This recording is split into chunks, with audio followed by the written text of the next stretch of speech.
So firstly, a huge round of applause for the extraordinary show we just saw and the wonderful Amy Cooke-Hodgson, Cariad Lloyd and Rachel Parris. These are three of the women of Ostentatious who are here tonight to deconstruct, if you will, the feminist nature of Austen and the improvisation within it. So I would suggest that Mary Wollstonecraft was more of a radical, and Jane Austen was more of a pragmatist. So, as a feminist at that time, as a woman at that time, do you think she was a feminist, a proto-feminist, if you will? Yeah, it's hard because I think she often gets criticised because she deals with so much with the domestic and the romance, and so sometimes people are quite sniffy about her because she's not a Wollstonecraft and she's not like specifically saying, "Oh, women should have this."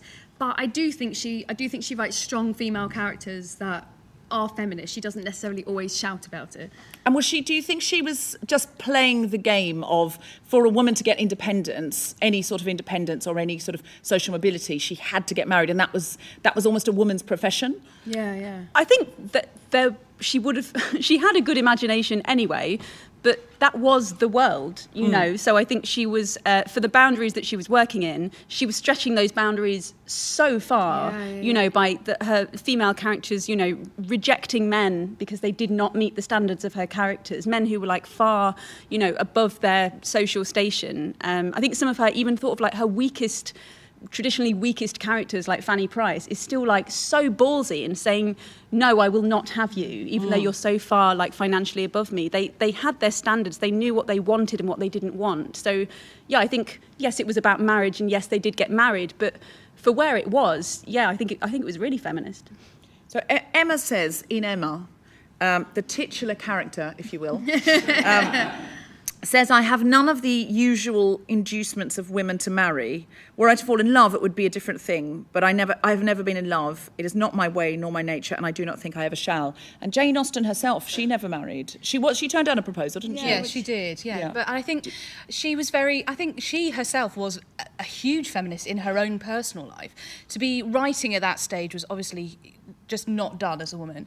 And I visited her house recently, actually, and they pointed out that she had a little sort of signal so that if anyone was entering the house while she was writing, she had enough time to pack away her writing, and so it didn't appear that she was being a novelist, and did it very much in secret, but was still sort of very keen to get her work done. That sounds like something you've improvised, if I'm honest. It's actually true. I'm writing. No, that's a needlepoint, good sir. Sounds a lot like that. I felt your show tonight was very feminist. It was a bit hardcore feminist, I think. Yeah. We talked before the show about this talk, and I think it went into our heads. Yeah. And we were all a bit like, we can do what we like. We're doctors. If anything, it was a bit on the nose. Yeah. To be honest, I think I thought, they're pretending for me. I'm in.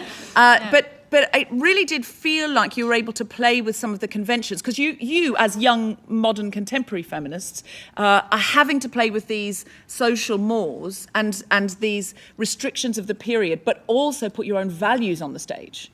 How do you do that? Are there any tricks, any discussions? Has there any contract being made between you?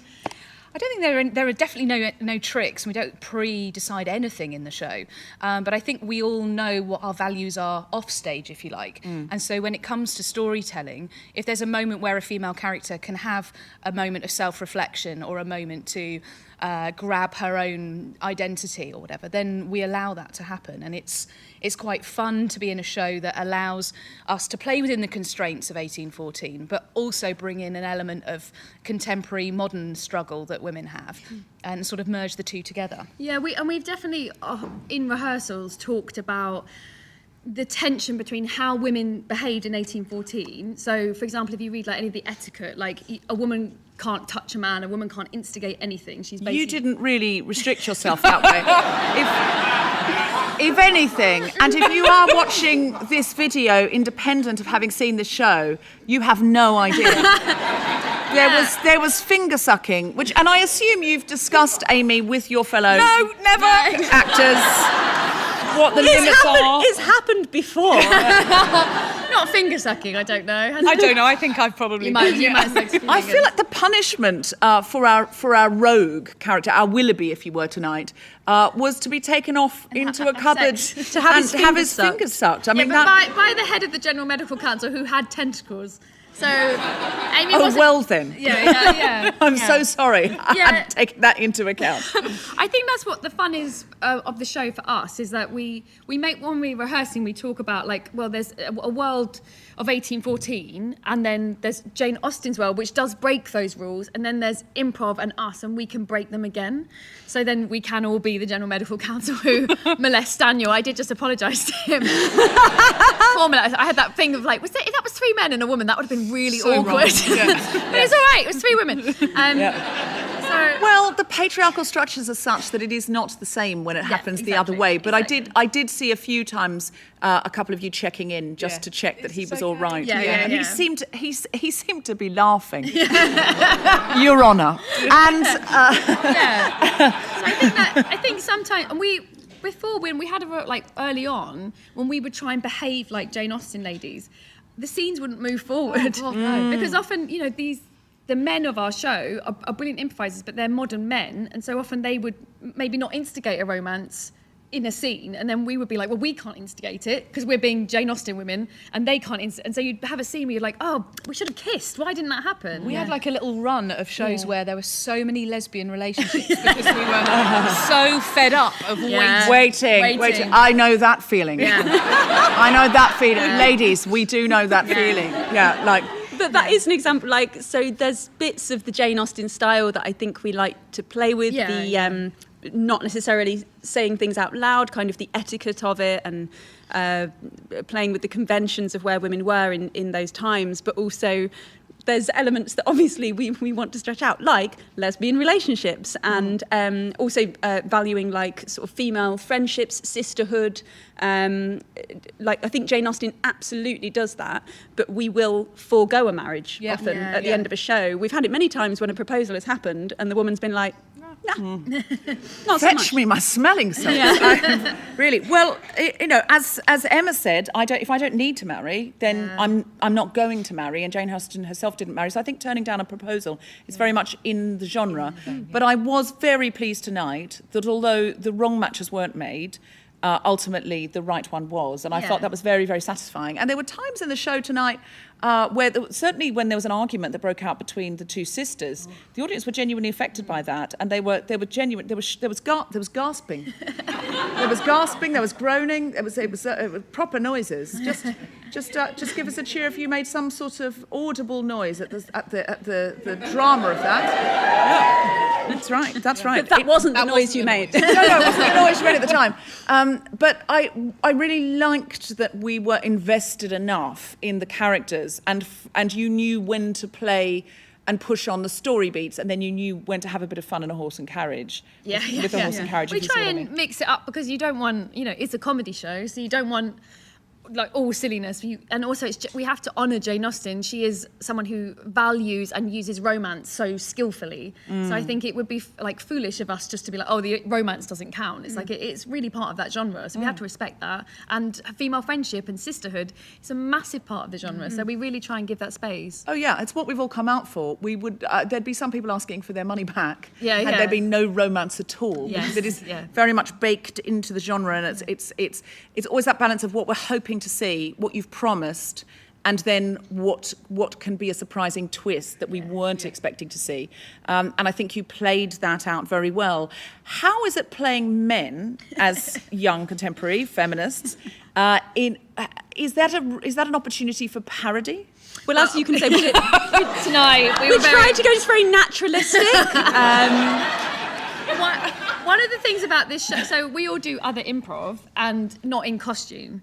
And when we do other improv, we'll play women and men and animals and objects, and it doesn't matter. But at this show, it's very hard for us to play men because the costume is so clearly female, and you can't move in a certain way. You can't, even if we sit with our legs open, it's still a giant skirt. So it tends to be when we play men, and we don't actually do it very often in Ostentatious because we can't. We have a show once a year called Crostentatious, Oh, which is a charity show where we swap genders and costume as well. And every year before we go on backstage in our warm-up, we say we are not going to be cliched. We're going to play the genders as they should be played. And within 2 seconds, the boys are skipping around, and we're slapping our thighs and seeing how far I can spread my legs. Yeah. Well, I suppose it's the nature of the binary that sits within the genre that makes you want to pull on those conventions and feel that. Whereas in a contemporary piece of improvisation, we're not. The binary isn't posed upon us quite so much. But I did see a fair amount of manspreading tonight, and I did enjoy it. I did enjoy it. But I felt the men in the company that you were playing with were also pushing on feminist buttons. How is it when they make you offers about their own patriarchal impositions on you? Is that fun to play with? Yeah, I think it is, because we know that we're playing the genre and the time period. So, like, for example, this evening, Andy, when he sort of said, a marvel in my generosity, at the beginning of the show when he'd allowed the women to have Saturday afternoons at the doctor's practice. I think it must be fun for them also to be able to ramp up playing the patriarchy, if you like. I assume you've got to trust them, though, because if you were playing this game with men who... Arseholes. Yes. I was going to say rakes and cads, Cariad, but... I want a break from my Austen language. Fair enough. I'm just enjoying... I don't get to visit this end of the pool much, so I'm having a good deal of amusement with it. But I think if you're playing it with people whose values don't match your own, as always with improvisation, you can get into very tricky territory, because yes, it's a silly tale, or yes, you're just making something up together. But if the moral of the story is women should get back into the kitchen, then you actually have a problem. Is there any time when you see a story veering that way and you think, how are we going to rescue this from actually something that's, although ludicrous, still has a message that doesn't match your values? Yeah, we definitely had shows where sort of halfway through the woman has maybe been a bit too crushed by a horrible man and you sort of feel a bit uncomfortable. But I think you have to remember that you're performing a narrative, and a narrative of Jane Austen where she does, like Lydia in Pride and Prejudice, like female characters do get utterly broken and ruined and destroyed. So I think as long as we have that in our heads of like, okay, well, we've got them there, we are going to have to redeem them. I think we don't tend to let the women just stay there. You try and find a moral where they are raised up again. But I think we are playing with men who are on our side, if you like. So all the male improvisers in Ostentatious are very much aware that the narrative needs to triumph the woman. So even if we got to half-time where we've got a Lydia character who is in massive jeopardy, we know that the ending is that she'll like become triumphant. And is that one of the appeals of improvising Austen, that she is on the side of the woman? I definitely think it's one of the many things that's lovely to be in her world, is that female characters are automatically rounded and have a full life and can have scenes with other women, and that's not seen as odd. That's seen as fundamental to the genre. It's from their point of view. For the first time, you really see like the world from a woman's point of view. You get loads and loads of women in a scene instead of one. I went to see Avengers Endgame yesterday. I knew this was going to come up. I mean, it was hanging in the air. I've been banging on about it. And I loved it. It's a fantastic film. But like they had this, a nod to feminism, which did make me cry, where all of the women in the Marvel Spoilers, universe, Rachel. sorry, Spoiler alert. do this like they give them one of the tasks to do, and they do it all together. And there's a great hero shot. One between all of them? Yeah, sort of. Otherwise it's confusing. And it's like, and there was this moment of like, I was like annoyed because it worked, because it made me cry. But I looked at all of the women in that, and they're all secondary characters. They've all got a male at the helm of the film.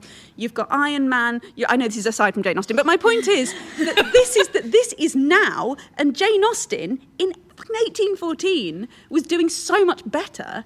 And when people are like moaning about Captain Marvel being a woman and stuff like that, like things haven't they've got better, but like the narrative in film and in books is still, it's so rare to have a woman's point of view surrounded by women. Yeah, I think Pride and Prejudice is a great, I mean, we joke about it being like the best one, but like, you know, it's the best one. It's the best one. But there's I like... hold a big candle for Sense and Sensibility and Persuasion. Persuasion. Incredible. But you know what? You start with P&P, but you end up with Persuasion. Yeah, like you've got to go through it. You can't start with Persuasion. You're young and you want romance, and then you understand the harsh realities walk of along life. the clock. Absolutely. You realise that eventually you'll just be with 12 other female Avengers doing one task because women are such good collaborators. So good at cooperating.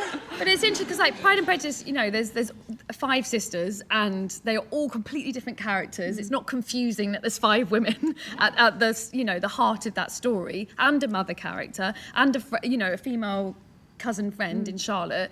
And it's annoying sometimes because sometimes that's what then Jane Austen is seen like, oh, as a female author, and you know, it's very only women like it. But those are amazing characters. That's an amazing story. It just happens to be about domesticity and romance. It doesn't mean it's any lesser than fighting an Iron Man suit. Exactly. I think one of the most revolutionary things that Jane Austen did that we usually do, but I think we occasionally fall down on it, is write completely unique female characters in one story. So like in Pride and Prejudice, every character is so different, has such different motivations. You know, you compare Lizzie Bennet. So flawed. And I think, like, occasionally if we're a bit tired, we'll have like 2 sisters who are just sort of a bit the same. And so that's something we can really adhere to, is like, be unique. Be a unique woman. Yeah, and her female characters are amazing and empowering and interesting, and even the supporting ones are, and you know, the main ones are women, and then the supporting ones are women, and then there's some men over there, which is what ostentatious is. Yeah. Do we have any questions from the audience? Any questions about ostentatious? Jane Austen? About the Avengers? We will accept anything. It doesn't have to be a good question. I should point that out. Yes? So the question was, when you talked earlier about rehearsing the show, how do you rehearse improvisation? Go on. I was just going to say, we basically do what you just saw in a room somewhere else. We play around with ideas and create scenes just off suggestions that we might give each other. So there's no sort of magic trick. There's no structure. As I said at the beginning of the show this evening, there is no structure. We just know story well, and we know each other well, and we just practice building our relationships between each other as performers and getting to know the world of 1814. And we've been doing this a long time now, so we know that time period quite well. So if anything, what we're challenging ourselves in rehearsal to do is to find new ways of keeping this alive and imaginative and exciting. Yeah, and as Amy said, the difference is, in a show we can't stop and discuss it. So we'll do like 3 scenes, and then we'll be like, oh, I thought that maybe we should have, I missed that bit, I didn't hear you say her job properly. And then we just unpick it, and then we just do scenes again. But yeah, I think it's hard to understand if you haven't done improv, that it's the same as rehearsing a play. You just practice the scenes, but each scene is always completely different. But there are principles, aren't there, of what makes a good story. So you might talk about the status within the scene, or the characterization, or the plot becoming too convoluted, and ways and strategies of helping each other through that. So it's more principles, but no lines. It's harder than rehearsing a play. And sometimes you do your best work without an audience. So annoying when that happens. But then sometimes the audience will lift you to something you would never have seen otherwise. Anybody else from the audience? Yes, question here. Is it difficult when you get sort of thrown under the bus, almost like with yourself with the step being the hat stand? So the question was, is it difficult when you get thrown under the bus? Supported and given a gift. Like, for example, when you had a stent put through your body, which was in fact a real hat stand. So again, I'm aware that people might be watching this video and may not understand. And don't worry, we don't understand either. I think that's clear. No, it was a sort of piece of medical equipment played by hand stand. Yeah. So poor Amy was going around the stage. It was very funny, but it was a parody of early 1800s medical equipment. And at one point, my favourite line in the whole show actually was Cariad saying, "Don't be ridiculous. Of course we kill people. It's 1814. All we've got is a saw and a hat stand." which I research when it's that. Yeah. Is it hard? So I don't. It's not being thrown under the bus. It's actually a gift. So in improv we say offers. So in that instance we call that an offer. Is a gift, and so it made my character. I bet all I needed to do this whole show was walk on with a hat stand. Yeah. What a gift! Another rule we say in improv is to make your teammates look brilliant. And although that might seem ridiculous when you're pretending to have a colostomy bag and a hat stand in your heart, that's just a pure comedic gift. So yeah, we give those offers to each other all the time as a way of sort of bringing characters to life or giving them something fun to play with. Yes, a question up there. When you do so many shows, do you find that there's often one person whose agenda is pushed stronger than others, or do you really share it around? So the question is, when you do so many shows, is there somebody whose agenda is pushed more clearly, or do you try to share around the control? I think no one personally's agenda is pushed. I think if we've been on tour and we're a bit tired and it's night after night, we do sometimes fall easier into characters that we're more naturally suited to playing. And we try to stop ourselves doing that. That's something we do in rehearsals, is really pushing ourselves to do characters that are outside of our comfort zone. But yeah, when we're tired, we maybe like revert to type a bit. Go on. Yeah, I don't think it's agenda. It's more like, like Rachel said, you fall into, like, so I will often play someone who's quite bossy. It's quite easy for me to. I will play a romantic ingenue. I will play the maid with a stent. She's always doing that. So it's not, but we do, it's the thing about working as a company, so often, like, before every show we talk and we go, oh, what happened last week? And, oh, okay, like, let's make sure that we're not doing the same things, because what interests us about improvisation is doing something different. So when people wonder if you planned it, it's like, that would be so boring. That's not what we could write a play and rehearse it and do the same thing. What interests us is doing something different. So definitely, if like the week before, perhaps it was like Andy's story, you might think, oh, okay, so let's not make sure, but like, let's be aware of that. But then if it becomes his story again, that's fine. That's just how the story controls it. We don't really. Yes, there's a question there. I was wondering about the nature of improv, whether you miss the fact that you create these incredible characters, like the general medical characters, those characters, that you won't get to see them again. We'll be playing those again. So the question for the video, just so I can repeat it back. So the question was, do you ever mourn creating a brilliant character and then you're never going to get to play those characters again? I do, yeah. And you're not meant to say that as an improviser. You're meant to be like, it's all the joy of improv, is that you create it and then it's gone, and isn't that fantastic? But I do sometimes come off and I'm like, oh, I wish. The thing I regret is that is not that they won't appear again, but that you forget them. Like, we've done hundreds and hundreds of shows, and we have created such nice characters and storylines. Some of which are shit, but some of which are really good. And I part of me, like, I think it's a generational thing as well. Like, part of me wishes we'd recorded every show we'd ever done. So I don't mind them not coming back, but I don't want to forget them. That you do. Oh, Grandma Rachel. What I think though is really interesting is what makes them special is that they've gone. Yes. So that's the thing, it's like, if we had, and also there's nothing stopping the three of us writing down the General Medical Council, doing a sketch, like, that exists. But what I love is that it only existed at that time, at that place, with all of these people, and we're the only ones to have that collective memory of it. And that's what makes those characters special, is that when you try and tell someone, like, oh, there was these three girls and they were the General Medical Council, it sounds shit. But to you and me, we'll be like, oh yeah, but your friend who didn't see the show will be like, oh, all right, yeah. You have to be there. You have to be there, and I think that's so special that we have a shared experience, which is quite rare these days. Yes, question there. As improvisers, do you find it intimidating if you get an offer that is something you, as an actor, don't have any knowledge about, and whether that is a subject? I knew what STEM was. It's an accent that you have to join in with that you don't.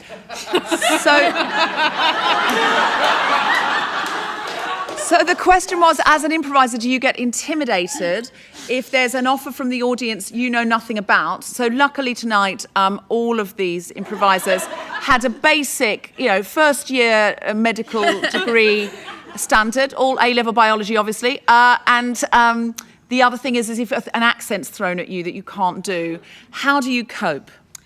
Well, you say some things that sound like it might be okay in that sort of area. So I knew that Stent was medical. So that was You were told that was very clearly told. Yeah. That, in fact, because when the offer was taken, Joe had to say, what is that? Is it a spirograph? What is he talking about, that spirograph? I had no idea about that. Stencil. I genuinely think he thought stencil. Stencil. No. Is the person who said stents... Because just for the video, the title of tonight's show was Stents and Stents Explicitly. Was the person who offered that here? No, I think he's gone. He's gone. He's dropped his shit and left, Yeah, he's gone into the night. It's all his fault. I can see why he made a swift getaway. But then it was explained that this was a medical procedure. Is it something that is it? I knew it. Through. It's like a tripod, and it goes into the artery, and they open it when your arteries are collapsing. I've seen documentaries. I didn't know. She told me in the wings before we did the show. It's like the thing, and they push it in flat, and then they open it. Right? People. What do you call the thing that goes in your veins here? IV? No, like the Cannula. That's what I thought it was. No. For ages, yeah. That's when they do heart operations. And therefore, can I ask, why were you representing it as a hat stand? Because in my head that was a really big stent. Right. It looks a bit... Probably an archaic stent. Yeah. Prototype of a stent. I actually did think that if you made a giant stent, it would look a bit like a hat stand. In answer to your question, it's only difficult if you really want to portray it as its real thing. Now, very occasionally, it is best to portray it as its real thing for the sake of the audience. But mostly, if it's really obscure and most of the audience doesn't know what it is, then we quite often just make up what it is and make it about something else, But otherwise, we just try and ask each other really quietly in the wings. But if somebody says, oh, here comes Mildred, she's from Glasgow, and you think, I don't know how to do Glasgow, what do you do? Oh, that's so fun, because then it's so fun doing a terrible accent. The best you can. I remember a show in Edinburgh a couple of years ago that the title was Pubs I've Known and Loved of Belfast. Right? Now, I can't do a Belfast accent. None of us can! No. I went out to the scene and I began the scene in a British accent. I thought, great, I'm just going to be the English person that's gone to Belfast and is visiting, and that'll be my green card. And Rachel was silent for about 2 minutes, and I was thinking, why hasn't she answered my offers? And then I realised... I've known many pubs in Belfast. That is what happened. I missed that one. And were you struck with that for the whole show? Brilliant. And then everyone in the Amy ended up being, despite the fact that no one could do an Irish accent, maybe Daniel, everyone barrelled on. You weren't there, mate. You weren't there. I wasn't there. Everyone except Amy had an Irish accent, but from all Awful different places. parts, like from Northern Ireland, from Dublin, from Derry, from all over. None of them accurate. None of them accurate. That was funny. Yeah, well. For us, to others, it was quite offensive. That is the only thing. Any other questions? Yes, one there? So I've seen a real interest in investment in business on improvisation in terms of training for basically able to speak better and to present your ideas better. Do you find that improvisation, being such good improvisers, has helped you in other sort of parts of that? So the question was that improvisation is now being used a lot in business to make people more creative and collaborative. Do you benefit from improvisation in other areas of your life? Yeah, massively. Like, I think when you do, they call it, the joke is it's a bit of a cult, because I think if you find improv and it works for you, it's not just about this show. It opens up a whole area of your brain. And there's lots of American comedy writers like Tina Fey and Amy Poehler that have written about the power that it has, because the ability to realise that you can never fail if you're just trying is so freeing, especially creatively, when it comes to writing or speaking or performing or auditioning things. It's like, as long as you give it a go, you won't be failing. There is no such thing as failure. Failure is a mindset, and improv teaches you to love it and enjoy it and sort of smile as you're doing a terrible accent. And then you realise everybody's just trying to fucking make it up as they go along, but you're aware of it, and you can sort of start surfing that. And I mean, we all feel it's a life-changing thing to do. One last question. Great question. So the question is, there's a lot of strong women in Austen, there's a lot of strong women on this stage doing improv, and there's a lot of strong women on the British improv scene.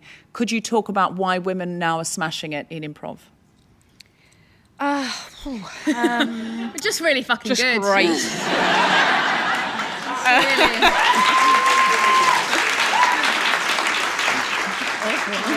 I think it's an art form that women have been welcomed into and invited into for longer. It still wasn't easy, but it was more possible. And I think I always felt personally there was a more welcoming environment in improv than stand-up. Is it something to do with that? I find it harder to talk about this in the last few years without going down a route of stereotyping gender, but if we can try and put that aside for a minute, I do think improv suits not all women, but a lot of women, because I think you're a good improviser if you collaborate, listen. Like the Avengers. Yeah. If you work as a team, and also rather than focusing on yourself, getting the joke, getting the laugh for yourself, and sort of the moment being yours and having the limelight sort of on yourself. And I think it's so much about forwarding the comedy comes through collaboration and through narrative, which obviously that's not to say that women aren't great at one-liners and at punchlines as well. Of course they are. But I do think that some things that are more inherent in women than in men, I think really benefit the nature of what improv is all about. Whether that be because we have been structurally obliged to collaborate and listen more than speak, probably. But there it is. It's a really interesting question, but I definitely think, like Deb said, the improv community I've always found extremely welcoming and not always about ego. And that's not to gender it. It's just, I've done solo comedy, and it's hard. It's really hard, and I think I really like working with my friends, whether that's the girls or the boys. I enjoy working with other people, and I think it's a very supportive community as well. So perhaps if you are a woman living in the patriarchy, where you may be insecure and being creative is hard and very vulnerable, to come to a space where a room goes, well, yes, and what you say, and we're going to support you, and yay, you were brilliant, is easier than maybe walking to a comedy club where not just male stand-ups, females, everyone is on their own and trying to focus on themselves. It's just a nice place to be. One final question from down here. I was just going to ask, when you thought of the idea for Ostentatious, did you make a conscious choice to have like an equally based gender? When you thought of Ostentatious, did you make a conscious choice to have an equally gendered cast? Yes. It's definitely. Charlotte, who's not here, joined the group about 2 years after. So at one point we had more girls, and then it was very conscious that the next new member, who Daniel joined later, who was Colonel Barker. It was definitely like we felt like, we need a boy to balance it out. Yeah. And sometimes our shows, I'm sure if you've been before, it's not always 3 and 3 on stage. Sometimes there's an imbalance in the gender within that specific show for that night. But the company has always made sure that it's been gender balanced. And I think that's a lot to do with the Austen genre. Like, although the women are really strong, you also need Darcys to fall in love with. So, like, it's quite nice. Ain't that the truth? Yeah. So it's really nice to have those scenes, but, it's really nice to have the men to love and romance and flirt, and equally for them to talk about us. So you kind of need both for Jane Austen to work. Though we did have 3 on stage this evening, and at one point at the interval I was like, none of them are attractive or nice. How are we going to make a romance? In the show. Sorry.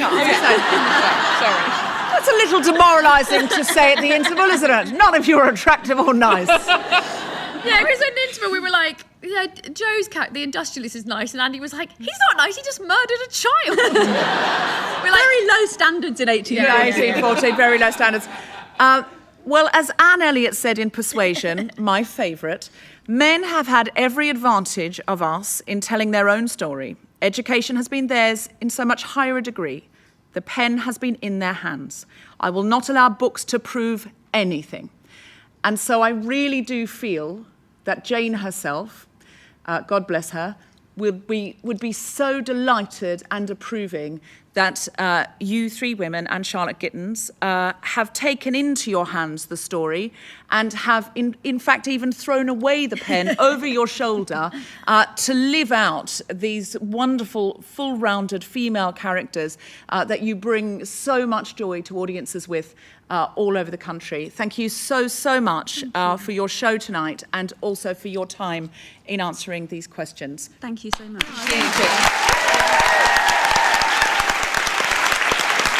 Cooke-Hodgson, everybody! Charlotte Gittins! Charlotte Gittins! Oh, Charlotte Gittins, Cariad, Lloyd! I just said Charlotte Gittins! Charlotte! I'm so sorry. Charlotte.